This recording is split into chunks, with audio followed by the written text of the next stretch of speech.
पहाड़ के उस साइड रहेगा और रडार इस साइड रहेगा तो पहाड़ रोक देगा, रडार में नहीं आएगा। दूसरा, पृथ्वी के होराइजन, होराइजन मतलब होता है ऐसे घुमाव। अब जब ज्योग्राफी आदमी पढ़ाता है तब बताते हैं कि पृथ्वी की आकृति जियोड होती है, जियोड जो गोल नहीं है, आलू की तरह ढचकल पचकल है। लेकिन अन्य टॉपिक रहता है तो आदमी नॉर्मली बोल देता है पृथ्वी गोल है, बट एक्चुअली पृथ्वी जो है वो जियोड है। तो अभी ये तो रडार का टॉपिक है तो इसमें सोच रहा पृथ्वी पे फोकस क्या करेगा आदमी, तो पृथ्वी को हम गोल कंज्यूम कर सकते हैं ऐसे। अब यहाँ पे एज्यूम इसको कीजिए कि आप पृथ्वी क्या है, गोल है। अब यहाँ पर दो चीज़ें देखिए, ये जो रडार है ये इस जहाज को पकड़ लेगा क्योंकि ये इसके रेंज में आ रहा है, ये जहाज तो पकड़ा जाएगा यहाँ पर, लेकिन ये जहाज को देखिए ये नीचे की ओर है। अब ये दो चीज़ों से बच जाएगा, एक पृथ्वी के होराइजन से बच गया यहाँ पर कर्व की वजह से, दूसरा इसके ऊपर जो पहाड़ है ये इस वेव को रोक देंगे। अब क्या होगा, ये जहाज ये तो यहाँ से आ रहा है बिना इसके नज़र में आए हुए, और जब ये अचानक इसके नज़र में आएगा तब तक वो इसको मार चुका रहेगा क्योंकि रडार के पास अपना हथियार तो रहता नहीं है। ये दूसरे को बोलेगा, दूसरा आएगा तब तक ये धो के चला जाएगा। यही फ़ायदा उठाते हैं सब मतलब जो भी स्टील्थ जहाज होते हैं किसी किसी पोजीशन पे। तो ओवर द होराइजन रडार इसी का सोल्यूशन होता है। ये क्या करता है, ये डायरेक्ट पृथ्वी को, जैसे पृथ्वी है यहाँ पर, अब यहाँ रडार लगा हुआ है तो ये वेव छोड़ेगा तो मैक्सिमम वेव इधर जाएगा, इधर जाएगा। खूब से खूब डाउन करेंगे तो ऐसे हो सकता है, लेकिन कोई जहाज अगर यहाँ पर है तो ये नहीं हो सकता है।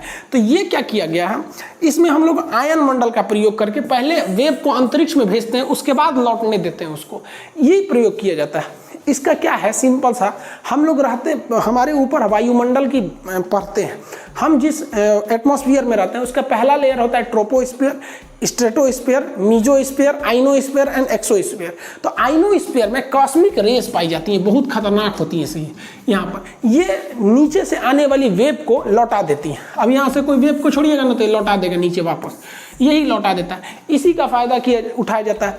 Over the horizon radar OTH क्या करता है, पृथ्वी का ये जो कर्व है इसे हम होराइजन कहते हैं, तो इसके ऊपर से जाता है, इसलिए इसे कहते हैं ओवर द होराइजन रडार।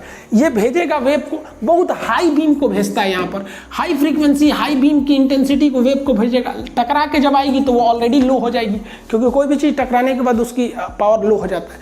तो हाई सिग्नल जाएगा, पावर लो हो जाएगा। और अगर यहाँ पे कोई जहाज है तो ये लौटते टाइम पे इस एरिया में अगर कोई भी जहाज है तो उस पर अगर वो टकराता है तो यहाँ एक कंपन पैदा कर देगा, एक डिस्टरबेंस पैदा करेगा। उस डिस्टरबेंस को ये यहाँ से क्या करेगा, रिसीव कर लेगा और अपने सॉफ्टवेयर में उसे डाल के बता देगा कि हाँ भैया यहाँ पे कुछ हो रहा है। तो सबसे पहले ये हाई बीम को फेंकते हैं और वापस इसको ले लेते हैं सब। अब इसमें एक चीज़ देखिए, ओवर द होराइजन रडार में एक समस्या ये थी कि इसमें एक ट्रांसमिशन के लिए अलग चाहिए और रिसीविंग के लिए एक अलग एंटीना चाहिए, दोनों के लिए अलग अलग चाहिए। जैसे यहाँ से आप अगर ध्यान दीजिए तो यहाँ से हाई पावर का बीम फेंका गया, ये स्ट्रेटो आइनोस्फीयर है जो आयन मंडल होता है, यहाँ से टकरा के गया, इन जहाज़ों से टकराएगा और यहाँ पे हलचल होगा। तो इस हलचल को पकड़ने के लिए हमारे पास एक अलग से एंटीना होना चाहिए जो सिग्नल को पकड़ ले, और वो काफ़ी लंबी एरिया में होना चाहिए। अब ये लंबा एरिया में क्यों होना चाहिए समझिए। जैसे यहाँ पर देखिए एक पहाड़ है और ये दो जहाज हैं सब, और यहाँ पर रडार लगा हुआ है, ये ट्रांसमिशन के थ्रू भेज रहा है आयन मंडल में हाई बीम को, ये टकराएगा वापस आएगा लो बीम पे। इस लो बीम पे जैसे ये जहाज आएगा तो यहाँ पर इसमें डिस्टरबेंस आएगा, वेव जो है बिखर जाएंगे। अब इस वेव को बिखरेंगे तो ये आगे पहाड़ है, इसको तो कोई ले नहीं पाएगा, ये तो वेव को भी ढक लेगा। तो एक लंबा सा रिसीवर एंटीना चाहिए यहाँ पर जो बहुत बड़े एरिया को कवर कर सके और वो इस हलचल को पकड़ लेगा। ये रिसीव करने वाला, हलचल को रिसीव करने वाला बहुत सेंसिटिव रडार चाहिए। अब देखिए हलचल कैसे, आप इसको समझिए कैसे। जब कभी भी आप नदी के किनारे खड़े रहते हैं तो आपका ध्यान इधर रहता है, अचानक कोई नदी में अगर कंकड़ मारा या नदी में इस तरह से कंपन हुआ, आप फटाक से समझ जाते हैं सोच कुछ हो रहा है यहाँ पे। आप उस चीज़ को नहीं देखे हैं कि वहाँ कोई कंकड़ मारा या मछली ऊपर आई है, लेकिन आप इस वेव को देख के पता कर लेते हैं ये वेव काफ़ी देर तक रहती है। ऐसी ही वेव हवा में बनती है बट हम उसे नहीं देख पाते हैं, लेकिन रडार उस वेव को देख लेता है।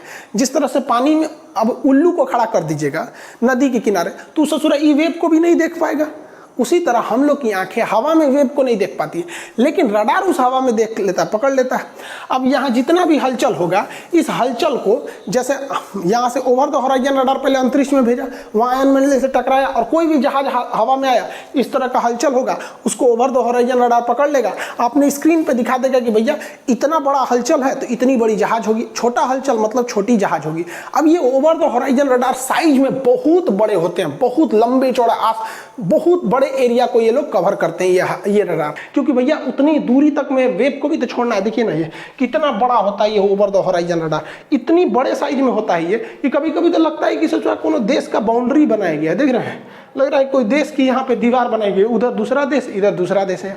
ये देश नहीं है भैया, ये रडार है। इतना हाई पावर का छोड़ता है ये बीम जिसका कोई हद नहीं, और इसमें मॉड्यूल्स लगाए रहते हैं। इसका पावर कंजम्पशन बहुत तगड़ा रहता है। ये नॉर्मली बनाना बहुत मुश्किल है, छोटे रडार में नहीं हो सकते। इसका एरिया बहुत ज़्यादा चाहिए होता है इसके लिए। यहाँ पर अब ये इतने ऊंचे होते हैं, देख रहे हैं बादल में घुस गया है यहाँ पे तो बादल आ गया है, बादल के ऊपर चले गए सर ये, और इससे बचना एकदम मुश्किल हो जाता है। इसमें रिसीवर बहुत तगड़े